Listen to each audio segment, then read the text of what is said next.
मन में कल हमने पढ़ा था वास्कोटी गामा तक। वास्कोटी गामा भारत आया, वास्कोटी गामा भारत के कालीकट बंदरगाह पहुंचा, अब्दुल मनीद या अब्दुल हमीद पतरसक के सहयोग से पहुंचा। जब वो कालीकट बंदरगाह पहुंचा तो यहाँ स्थानीय राजा जेमेरिन ने उसका स्वागत किया। ठीक है भाई। उसके आने के पीछे दो प्रकार के कारण बताए जाते हैं। एक प्रकार का कारण बताया जाता है आर्थिक कारण था, और एक प्रकार का कारण बताया जाता है धार्मिक कारण।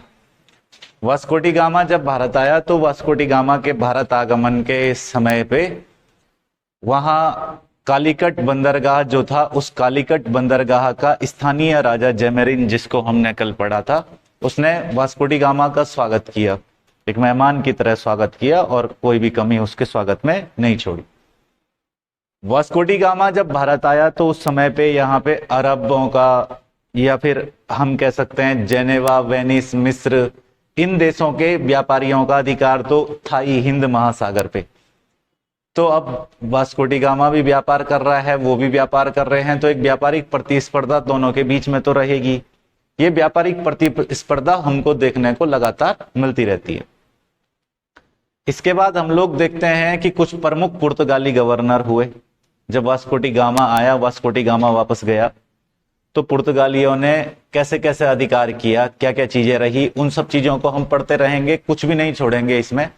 पहले कुछ छोटी छोटी बातों से शुरू करते हैं, है ना, कुछ बेसिक बातों से शुरू करते हैं, छोड़ेंगे कुछ भी नहीं। चाहे वो मुंबई की घटना हो, चाहे पुर्तगालियों के द्वारा लाई गई भारत में फसलें हो, चाहे पुर्तगालियों का भारत में योगदान हो, प्रिंटिंग प्रेस की शुरुआत वगैरह हो, या फिर कोई भी ऐसी चीज है ना, उन सभी चीजों पर डिस्कस करेंगे। तो यूरोपीय कंपनियों के आगमन के अंतर्गत हम लोग पढ़ रहे थे पुर्तगाली, है ना, क्या पढ़ रहे थे? पुर्तगाल। पुर्तगाल में हमको सबसे पहले पढ़ना है आज हमको प्रमुख पुर्तगाली गवर्नर।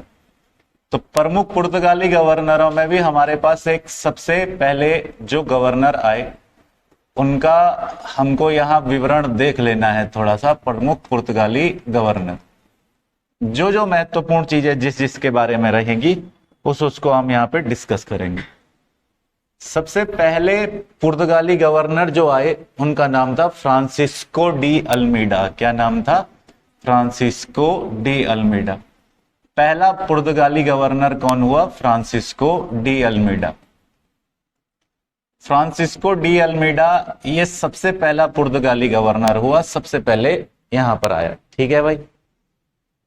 तीन ही गवर्नर तुमको मेन ध्यान रखने हैं, फ्रांसिस्को डी अल्मीडा, और इसके बाद एक पढ़ेंगे हम लोग अल्बुकर्क करके, और एक नीनो डी कुना करके। ये तीन मेनली तुमको ध्यान रखने हैं। जब फ्रांसिस्को डी अल्मीडा भारत आया तो एक तो इसके आने के संबंध में हमसे क्या पूछा जा सकता है? सबसे पहला तो यही पूछा जाएगा ना कि प्रथम पुर्तगाली गवर्नर कौन था। सबसे पहला पुर्तगाली गवर्नर कौन हुआ? Francisco de Almeida. जब ये यहां आया तो यहां आने के बाद इसे जो है पुर्तगाली सरकार ने एक संदेश देकर के भेजा था, एक नीति ले जा करके इसको भेजा गया था। फ्रांसिस्को डी अल्मीडा को कहा गया था कि तुम्हें हिंद सागर पर अधिकार करना है। बेसिकली इसको किसके लिए भेजा गया था? हिंद महासागर पर अधिकार करने के लिए, इंडियन ओशियन पर अधिकार करने के लिए। तो जब ये भारत के हिंद महासागर पर अधिकार करने का प्रयास करता है तो उस दौर में इसके दो बार युद्ध होते हैं। एक युद्ध फ्रांसिस्को डी अल्मीडा के द्वारा 1508 में लड़ा गया, और एक युद्ध इसके द्वारा 1509 में लड़ा गया। क्यों इसको हिंद महासागर पर अधिकार करने के लिए कहा गया था? तो ये भारत के नीचे जो तुमको दिख रहा है इसको इंडियन ओशियन कहते हैं। क्या बोल देते हैं? इंडियन ओशियन, हिंद महासागर कह देते हैं। आई बात समझ में? इस हिंद महासागर में ही सारा व्यापार होता था। सारे व्यापारिक मार्ग अब कहां से जा रहे हैं? सागरों से जा रहे हैं। तो अब जमीन पर किले बना करके राज करने की जरूरत नहीं है, बड़े बड़े किले बना के राज करने की जरूरत नहीं है, क्योंकि व्यापार तो कहां से हो रहा है? समुद्र से हो रहा है। समझ रहे हो बात को? बड़े ज्यादा लंबी दूरी का व्यापार हमेशा किससे होता आया है? समुद्र से होता आया है। इसलिए अधिकार करना चाहते थे पुर्तगाली हिंद महासागर पर, और इसी क्रम में फ्रांसिस्को डी अल्मीडा दो युद्ध लड़ता है। एक युद्ध 1508 ईस्वी में और एक युद्ध 1509 ईस्वी। 1508 ईस्वी में जो युद्ध इसके द्वारा लड़ा गया उस युद्ध को हम कहते हैं चौल का युद्ध। क्या बोल देते हैं? चौल का युद्ध।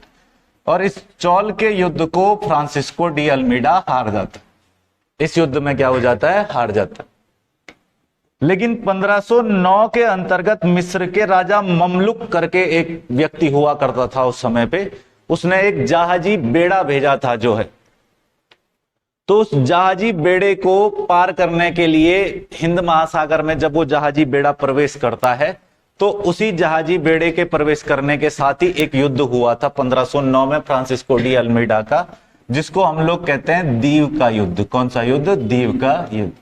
तो ये जो दीव का युद्ध है ये पुर्तगालियों के द्वारा या फ्रांसिस्को डी अल्मीडा के द्वारा कब लड़ा गया, 1509 में लड़ा गया, और इसने दीव के क्षेत्र को क्या कर लिया, विजित कर लिया। समझिए बात को, कौन से क्षेत्र को विजित कर लिया, दीव का क्षेत्र। दीव जानते हो ना, दमन दीव वगैरह, दमन और दीव वगैरह भारत में, यहाँ पे तुम गुजरात के पास, गुजरात से थोड़ा सा नीचे आओगे तो यहाँ पे खंबात की खाड़ी में दमन दीव वगैरह तुमको मिलेगा, ठीक है ना।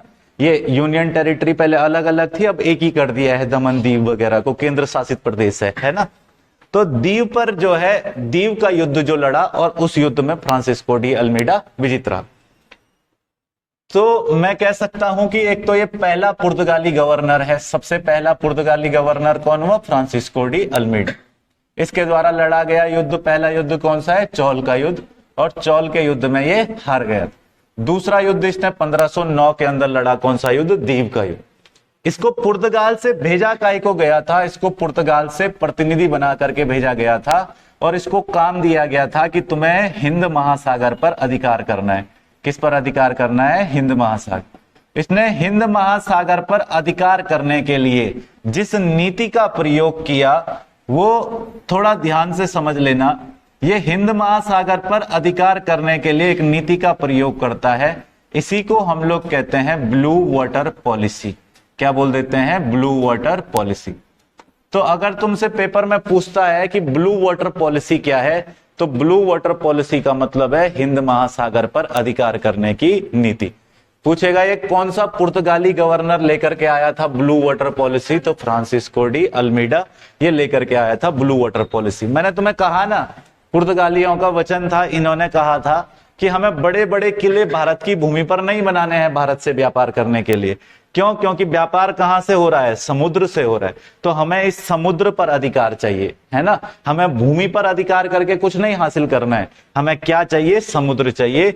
तो समुद्री क्षेत्रों को जीतने के लिए यहां पे तुम देखोगे तो ये वाला जो वाटर का एरिया है, तो इसीलिए इसको क्या बोला, ब्लू वाटर पॉलिसी। क्या बोल दिया गया, ब्लू वाटर पॉलिसी।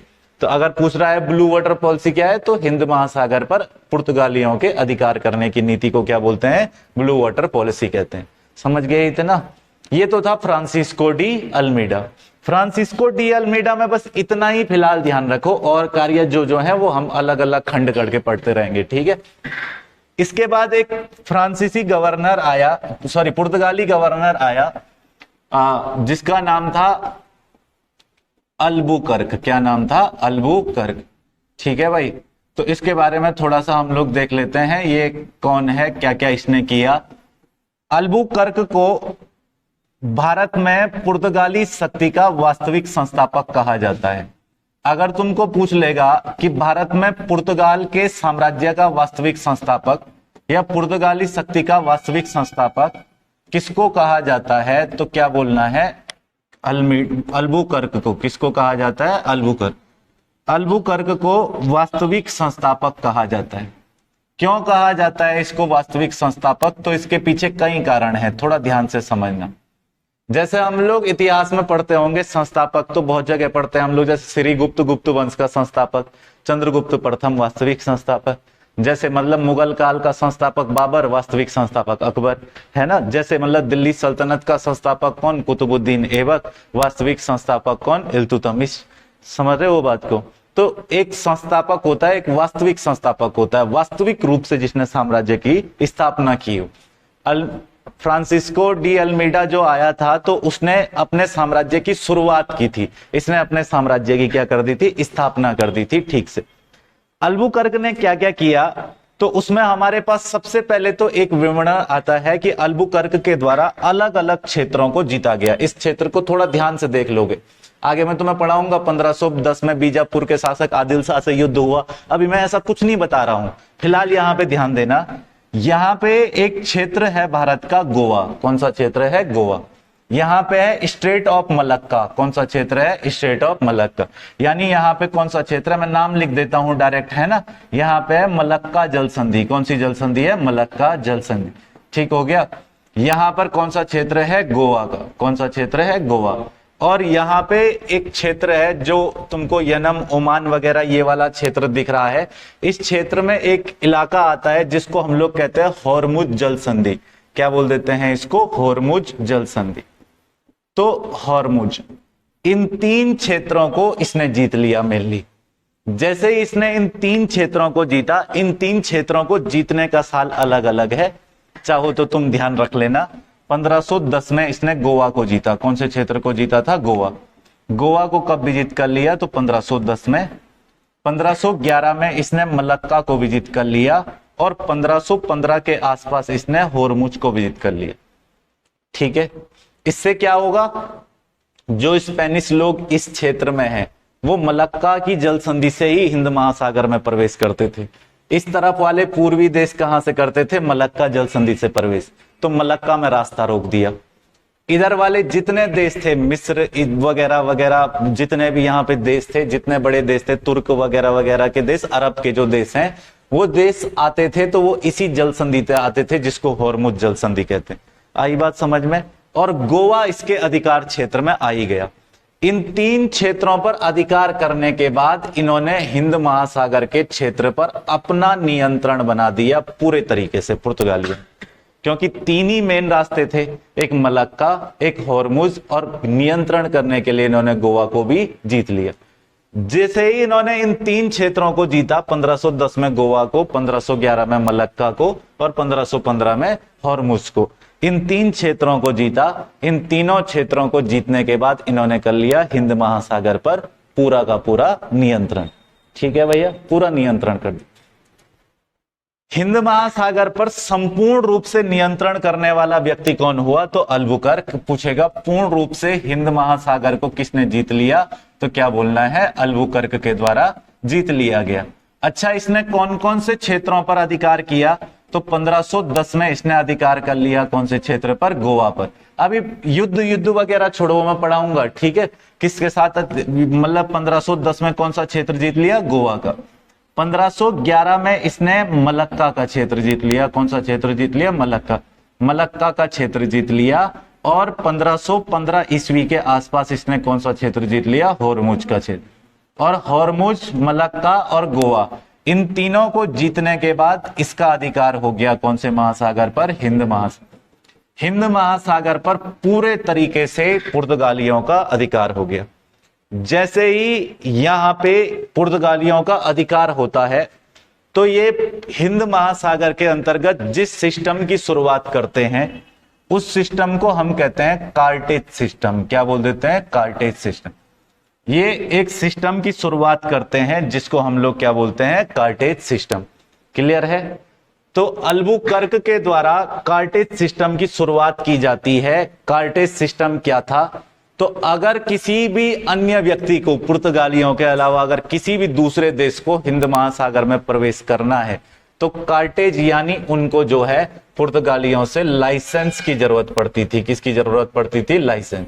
और अगर उनके पास पुर्तगालियों के द्वारा दी गई इजाजत है, यानी लाइसेंस है, कार्टेज जिसको कहा जाता था वो है, तो तभी वो हिंद महासागर में प्रवेश कर सकता है। वो जहाजी बेड़ा प्रवेश कर सकता है, वो व्यापारिक बेड़ा प्रवेश कर सकता है। अगर लाइसेंस इन्होंने उसको नहीं दिया है तो वो देश इसमें प्रवेश नहीं कर सकता। यानी हिंद महासागर पर पूर्ण नियंत्रण इस समय पे अल्बुकर्क के द्वारा कर दिया गया था। ठीक है, जब नियंत्रण कर दिया तो कार्टेज सिस्टम के साथ ही एक सिस्टम आया, इसको पुर्तगाली के अंदर लिखा जाता है आर्मडा सिस्टम। मतलब आर्मडा सिस्टम का मतलब क्या है कि ये लोग क्या कर देते थे कि हथियारों से भरे हुए जहाज हिंद महासागर में रखते थे, और कोई भी देश का जहाज अगर आएगा, अगर कोई भी देश का जहाज आएगा तो यहां पुर्तगालियों के हथियारों से भरे जहाज होते थे, और ये जहाज क्या करते थे?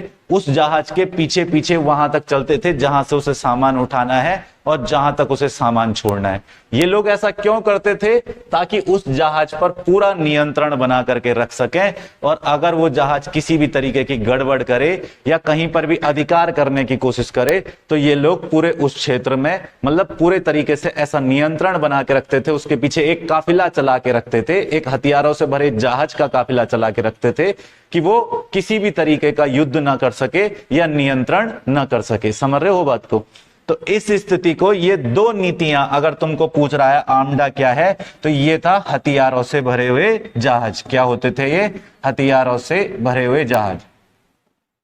इन हथियारों से भरे हुए जहाजों को पुर्तगालियों के द्वारा रखा जाता था हिंद महासागर में। कौन से महासागर में रखा जाता था? हिंद महासागर। यहां ये जहाज इसलिए रखे जाते थे कि कोई भी दूसरा देश इनके अलावा हिंद महासागर पर अधिकार न करे। ठीक है, इस सिस्टम को वैसे कहते हैं कार्टेज आमडा काफिल सिस्टम। काफिल इस तरीके से लिखा होगा, काफिल सिस्टम। समझ रहे हो बात को? कार्टेज आमडा काफिल। समझ गए बात को? कहने का मतलब ये है कि इसका सीधा सीधा अगर हम अर्थ निकालेंगे, कार्टेज आमडा काफिल सिस्टम क्या है, तो काफिल का मतलब होता है काफिला। क्या होता है? काफिला। तो अगर तुमको इस तरीके से पूछ रहा है कि इस सिस्टम को लागू करने वाला व्यक्ति कौन था, तो ध्यान रख लेना इस सिस्टम को किसके द्वारा लागू किया गया था? अल्बुकर्क के। किसने लागू किया था? अल्बुकर्क। कौन सा पुर्तगाली गवर्नर था जिसने ये सिस्टम लागू किया था? तो क्या हो जाएगा? अल्बुकर्क। इसने ये सारा सिस्टम लागू किया। क्लियर है इतना? यहां पर तक मैंने जो जो बताया थोड़ा ध्यान से समझना। देखो, भारत में अगर तुमको पूछ दे रहा है कि पुर्तगाली शक्ति का वास्तविक संस्थापक कौन था, तो अल्बुकर्क था। ठीक है, इसने हिंद महासागर के क्षेत्र पर क्या किया था? अधिकार कर लिया था। कैसे अधिकार किया था? तो 1510 में गोवा को जीता था, 1511 में मलक्का को और 1515 में हॉर्मुज। इन तीनों क्षेत्रों को जीतने के बाद इसका नियंत्रण हो गया था हिंद महासागर पर, जिसके बाद ये लेकर के आया कार्टेज आमडा काफिल सिस्टम। समझ गए बात को? और इसी सिस्टम से हिंद महासागर में सभी और जितने पुर्तगालियों के अलावा देश आते थे उनको व्यापार करने की इजाजत दी जाती थी। इसके अलावा अल्बुकर्क के द्वारा ही भारत के अंतर्गत पुर्तगालियों की जो राजधानी है, अगर तुमको पूछ लिया जाएगा कि पुर्तगालियों की राजधानी अभी तक हमने नहीं पढ़ी, अगर तुमको पूछ रहा है कि पुर्तगालियों की राजधानी कोचिन को किसने बनाया, कोचिन पुर्तगालियों की राजधानी किसके द्वारा बनाई गई, तो क्या बोल देना है भैया? अल्बुकर्क के द्वारा बनाई गई। अल्बुकर्क ने राजधानी कहां बना दी थी? कोचिन को बना दिया था। केरल के कोचिन शहर को इसने क्या बनाया था? अपनी राजधानी बनाया था भारत में। इसके अलावा और इसने कौन कौन से कार्य किए? तो अल्बुकर्क ने ही सती प्रथा पर रोक लगाने का प्रयास किया था। किस पर रोक लगाने का प्रयास किया? सती प्रथा पर रोक। ये प्रशासनिक पेपरों की दृष्टि से बड़ा महत्वपूर्ण क्वेश्चन है। समझ रहे हो बात को? सती प्रथा पर रोक लगाने वाला पुर्तगाली गवर्नर कौन है? कई सारे स्टेट पीसीएस के पेपरों में ये प्रश्न आया हुआ है, और अब तो बहुत सामान्य प्रश्न है, तो आता रहता है ग्रुप सी वगैरह में भी। ठीक है, तो अगर तुमको पूछ रहा है कि सती प्रथा पर रोक लगाने का प्रयास करने वाला व्यक्ति कौन था? अल्बुकर्क था। ठीक है ना? पुर्तगालियों का मैंने तुमको कल भी बताया था कि जब इन्होंने हिंद महासागर में प्रवेश किया तो इनका एक धार्मिक कारण भी था, और वो धार्मिक कारण था ईसाई धर्म का प्रचार प्रसार करना। समझ रहे हो बात को? यानी जिस दौर में ईसाई धर्म के प्रचार प्रसार की इन्होंने खूब सारी बात की, इन्होंने कहा कि हम लोग ईसाई धर्म का प्रचार प्रसार करना चाहते हैं, तो ईसाई धर्म का प्रचार प्रसार इनका उद्देश्य भी था। और उस समय पे इन लोगों को बड़ी कट्टर लोग भी ये आपस में हुआ करते थे, इनके अंदर धार्मिक भावना बहुत भयंकर तरीके से भरी होती थी। ये लोग ईसाई धर्म के अनुयायी थे। तो जब अल्बुकर्क भारत आया तो सबसे ज्यादा इसने जो दिक्कत दी वो किसको दी थी? मुसलमानों को। मुसलमानों को सबसे ज्यादा तंग करने वाला व्यक्ति कौन था? तो कौन हो जाएगा? अल्बुकर्क। अल्बुकर्क के समय पे यानी पुर्तगालियों के समय पे मुसलमानों को सबसे ज्यादा तंग किया गया था। बड़े बुरे तरीके से मुसलमानों को प्रताड़ित किया गया था, यहां तक कि जबरन उनको ईसाई धर्म भी स्वीकार करवाया गया था कई सारी जगह। ये सारे उस समय के प्रमुख घटनाक्रम थे। समझ रहे हो बात को? इसके अलावा और भी बहुत सारी चीजें हम इसमें, तो किसने बनाया था? तो क्या बोल लेना है? अल्बुकर्क के द्वारा बनाया गया था। दूसरा, इसने किस पर रोक लगा दी थी? सती प्रथा पर रोक लगाई। ईसाई धर्म का इनका प्रचार प्रसार करने का जो था वो उद्देश्य था, इसलिए इन्होंने क्या किया था, मुसलमानों को बहुत ज्यादा तंग करना शुरू कर दिया था।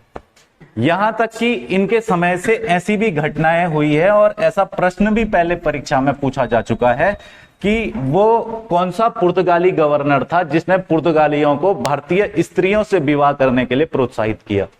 इस समय पे अल्बुकर्क के समय पे ऐसा हुआ कि इन लोगों ने पुर्तगालियों को भारतीय स्त्रियों से विवाह करने के लिए कहा और भारतीय स्त्रियों से विवाह करने का उद्देश्य जो था ताकि स्थायी पुर्तगाली आबादी जो है उसको बसाया जा सके, स्थायी पुर्तगीज लोगों को बसाया जा सके, ये इनका उद्देश्य था।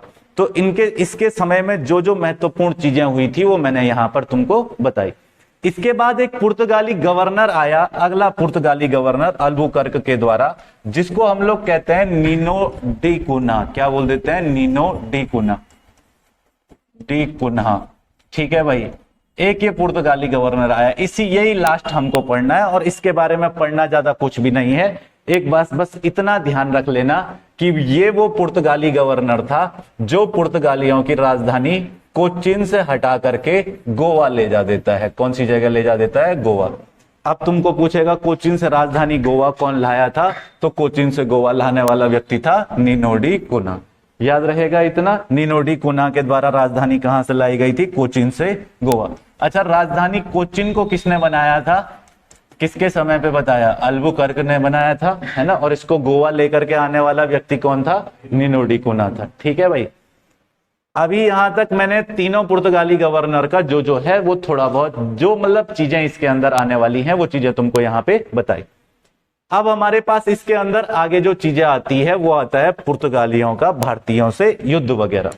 कब कब पुर्तगालियों का भारतीयों से युद्ध हुआ या पुर्तगाली और भारतीयों के बीच में कौन कौन से संबंध रहे? तो पुर्तगालियों का भारतीयों से युद्ध, भारतीयों से युद्ध,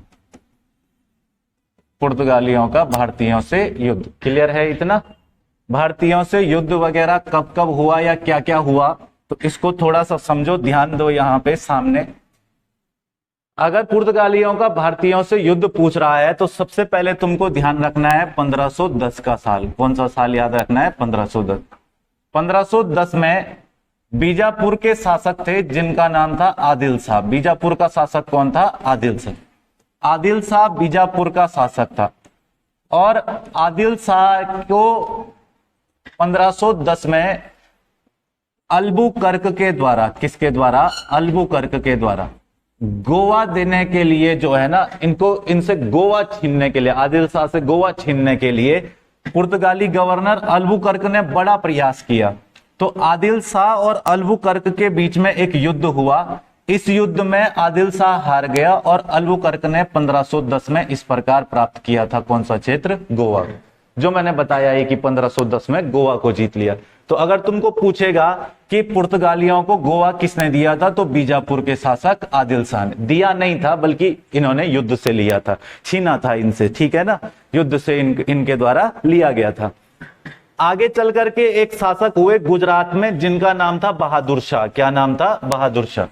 गुजरात का राजा हुआ जिसका नाम था बहादुर शाह। अब तो इसको थोड़ा सा ध्यान से समझना।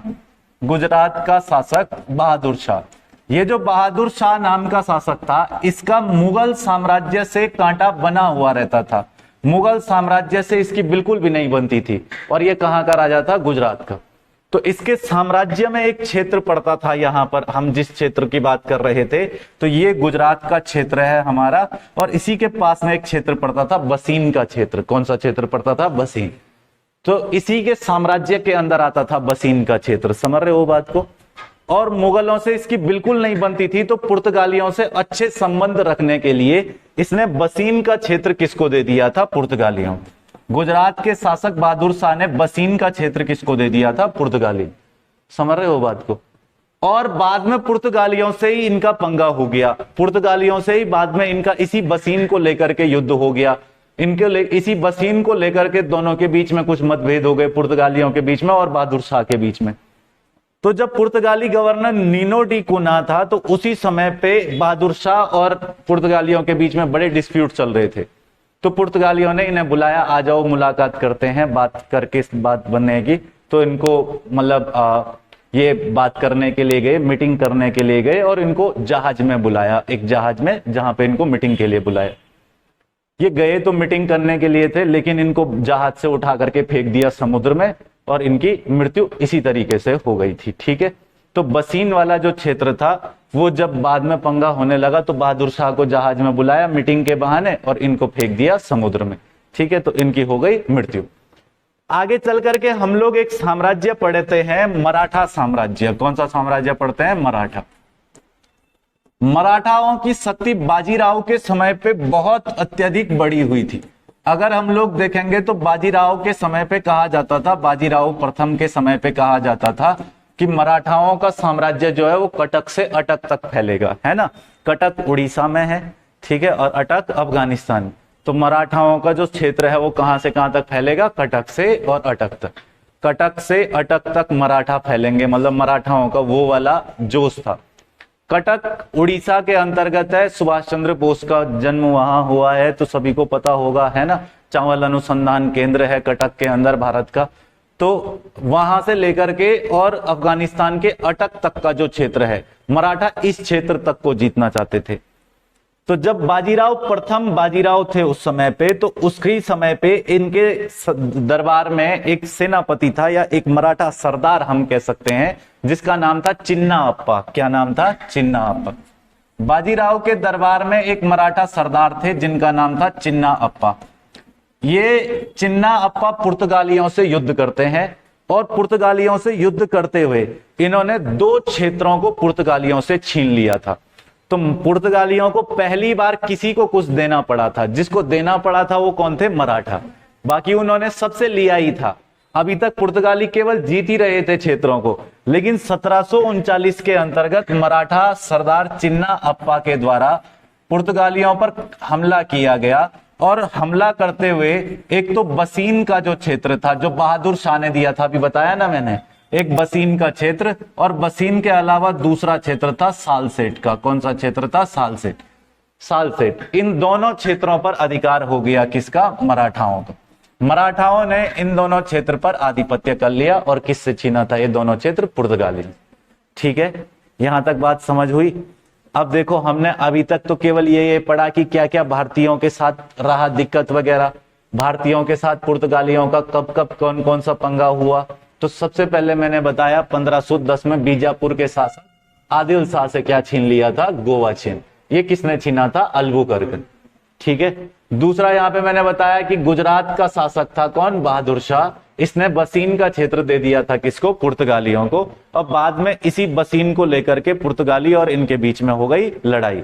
और ये लड़ाई होने के कारण इन्होंने बसीन का जो क्षेत्र है, इस बसीन के क्षेत्र पर मीटिंग बैठाने को इनको कहा गया। बाद में इनको जहाज से फेंक दिया गया नीचे। तो इनकी मृत्यु भी ऐसे ही हुई। मराठा सरदार चिन्ना अप्पा ने 1739 में पुर्तगालियों से 2 क्षेत्र छीन लिए, एक तो बसीन और एक कौन सा क्षेत्र? सालसेट। बसीन और सालसेट ये दोनों क्षेत्र छीन लिए थे। कब छीने थे? तो अगर तुमको पूछेगा 1739 में। किसके समय छीने थे? तो बाजीराव प्रथम के समय पे। इतना ध्यान रहेगा। इसके अलावा हमारे पास पुर्तगालियों के समय की एक बहुत महत्वपूर्ण कहानी है। इस कहानी को हम कहेंगे मुंबई की कहानी। क्या बोलेंगे? मुंबई की कहानी। इसको थोड़ा ध्यान से सुनना। देखो, इस कहानी को हम लोग नाम देंगे मुंबई की कहानी। क्या बोलेंगे? मुंबई की कहानी। क्या है मुंबई की कहानी? तो थोड़ा ध्यान से समझना। देखो, एक पुर्तगाली राजकुमारी थी। कौन थी? पुर्तगाली राजकुमारी। तुम ये समझ लो कि एक पुर्तगाल की क्या थी? राजकुमारी थी। और इस पुर्तगाल की राजकुमारी का विवाह जो है ना, वो ब्रिटेन के राजकुमार के साथ हो गया। किसके साथ हो गया? ब्रिटेन के राजकुमार के साथ। ब्रिटेन के राजकुमार के साथ हो गया। जब पुर्तगाल की राजकुमारी की शादी जो है वो किसके साथ हो गई? ब्रिटेन के राजकुमार के साथ। ये शादी हुई थी 1661 में। कब हुई थी? 1661। 1661 के अंतर्गत ये शादी हुई। यानी पुर्तगाल की राजकुमारी जो है उसकी शादी किसके साथ हो गई? ब्रिटेन के राजकुमार के साथ। तो ये जो पुर्तगाल की रानी की जब शादी हुई तो इस शादी में दहेज के रूप में ब्रिटेन को दे दिया गया। देखो, एक दहेज के रूप में एक क्षेत्र दे दिया गया। वो दहेज के रूप में दिया जाने वाला क्षेत्र ही कौन सा था? मुंबई का क्षेत्र। मुंबई दहेज के रूप में दे दिया गया इस शादी में। आई बात समझ में? गिफ्ट के रूप में दे दिया। जब दहेज के रूप में मुंबई को दे दिया 1661 में, तो इसी मुंबई को 1668 के अंतर्गत, तो किस वर्ष? 1668 के 1668 में इसी मुंबई को 10 पाउंड किराए पर, कितने पाउंड किराए पर? 10 पाउंड किराए पर ईस्ट इंडिया कंपनी को दे दिया गया। किसको दे दिया गया? ईस्ट इंडिया कंपनी को। समझ रहे हो बात को? तो मुंबई की कहानी क्या है? यहाँ पुर्तगाल की राजकुमारी का विवाह हुआ था, किससे? ब्रिटेन के राजकुमार के साथ।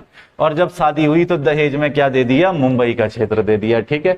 और बाद में इसी मुंबई को क्या दे दिया गया? 10 पाउंड किराए पर ईस्ट इंडिया कंपनी को 1668 में। 1687 तक मुंबई को महत्वपूर्ण केंद्र बनाया गया था, प्रमुख केंद्र बनाया गया था। इसको हम लोग आगे पढ़ेंगे तो इसकी उतनी विशेष जरूरत है नहीं, ठीक है ना। प्रमुख केंद्र बनाया गया था। इसके अलावा अगर हम इन पुर्तगालियों के संबंध में कुछ और चीजों को देखें तो अब हमारे पास आता है पुर्तगालियों का योगदान। क्या आता है? पुर्तगालियों का योगदान। पुर्तगालियों के योगदान में सबसे पहली चीज आती है कि इन्होंने क्या क्या दिया। तो सबसे महत्वपूर्ण चीज, पुर्तगाली भारत में लेकर के आए थे प्रिंटिंग प्रेस। क्या लेकर के आए थे? Printing press. प्रिंटिंग प्रेस इन्हीं की देन है। तो भैया ये प्रिंटिंग प्रेस की शुरुआत इन्हीं के समय से हुई थी, ठीक है। प्रिंटिंग प्रेस की शुरुआत। अब अगर तुमसे पूछ लिया जाता है कि प्रिंटिंग प्रेस का आविष्कारकर्ता किसको कहा जाता है, तो प्रिंटिंग प्रेस का आविष्कारकर्ता कहा जाता है गुटेनबर्ग को। किसको कहा जाता है? गुटेनबर्ग। गुटेनबर्ग प्रिंटिंग प्रेस के आविष्कारकर्ता तुम लोग कह सकते हो, गुटेनबर्ग को कहा जाता है, ठीक हो गया। पुर्तगाली और क्या क्या लेकर के आए? पुर्तगाली भारत में लेकर के आए तंबाकू की खेती। कौन सी खेती लेकर के आए? तंबाकू। कौन कौन सी फसलें लेकर के आए? पुर्तगाली भारत में लेकर के आए मूंगफली। क्या लेकर के आए? मूंगफली। पुर्तगाली और क्या क्या भारत में लेकर के आए? जैसे ये मिर्च वगैरह की जो खेती है, आज भारत में जो मिर्च की खेती होती है, ये भी भारत को किसकी देन है? ये भी सब देन है किसकी? पुर्तगालियों की। समझ रहे हो बात को? इसके अलावा और पुर्तगाली क्या क्या लेकर के आए? संतरा लेकर के आए थे भारत में, पपीता वगैरह यही लोग लेकर के आए थे। तो ये सारी फसलें किसकी देन है? ये सब फसलें पुर्तगालियों की देन है।